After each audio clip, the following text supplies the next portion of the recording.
রাজ্যে বিজেপি ও আইপিএফটির জোট সরকার গঠনের পর থেকে সব দিক থেকে চলছে উন্নয়নের কাজ। এরই মধ্যে শান্তিরবাজার বিধানসভা কেন্দ্রের সার্বিক উন্নয়নে বিধায়ক প্রমোদ রিয়াং বিভিন্ন কাজ করেছেন।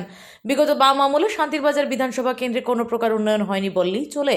বর্তমান সময়ে বিধায়ক প্রমোদ রিয়াং শান্তিরবাজার বিধানসভা কেন্দ্রে যে সকল উন্নয়নমূলক কাজ করছে তা দেখে বিধায়ককে কালিমালিপ্ত করতে বিরোধীরা চক্রান্ত চালিয়ে যাচ্ছে বলে অভিযোগ।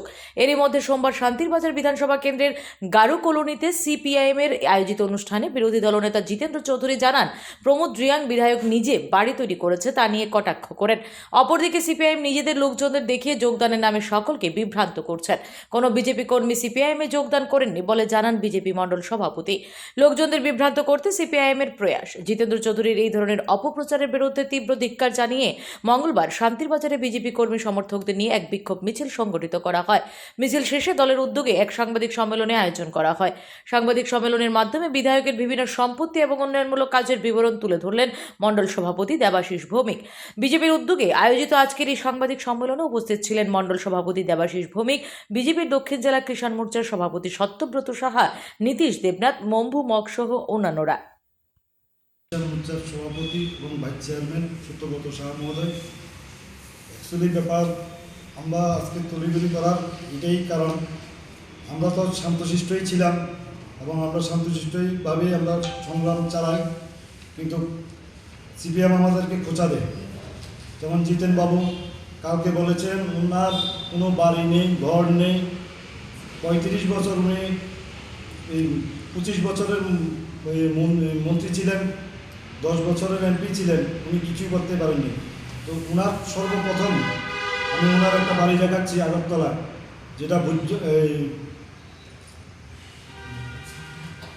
ওনার নামেই আছে, উনি অস্বীকার করার কোনো কিছু নেই।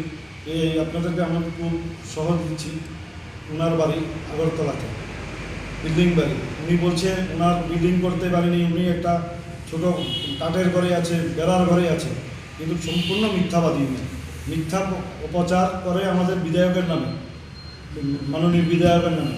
উনি আমাদের বিধায়কের দাদুর আমল থেকে, উনি বিধায়কের দাদু মন্ত্রী ছিলেন, এমডিসি ছিলেন এবং ওনার বাবা প্রধান ছিলেন কোনো এক সময়। ওনার সম্পত্তি হলিক্রসে অনেক সম্পত্তি বিক্রি করেছেন কিছুদিন আগে, প্রুফ পাবেন। 18 পরেই উনি 18 গল্পটা আসার পরেই উনি ওনার সম্পত্তি বিক্রি করেছেন, মাননীয় বিধায়কের বাবার নামে বিক্রি করেছেন। এবং ওনার ছোটো ভাইয়ের পেট্রোল পাম্প আছে, ওনার বড় ভাই চাকরি করেন, ওনার কি একটা বিল্ডিং করার ক্ষমতা নেই? তো মিথ্যা অপপ্রচার চালাচ্ছে। এবং উনি বলেছেন আমাদের বিধানসভায় কোনো কাজ হয়নি। আমাদের বিধানসভায় কী কী কাজ হয়েছে আপনাদেরকে আমি প্রুফ দিয়ে, সম্পূর্ণ প্রুফ দিয়ে বলতে পারবো।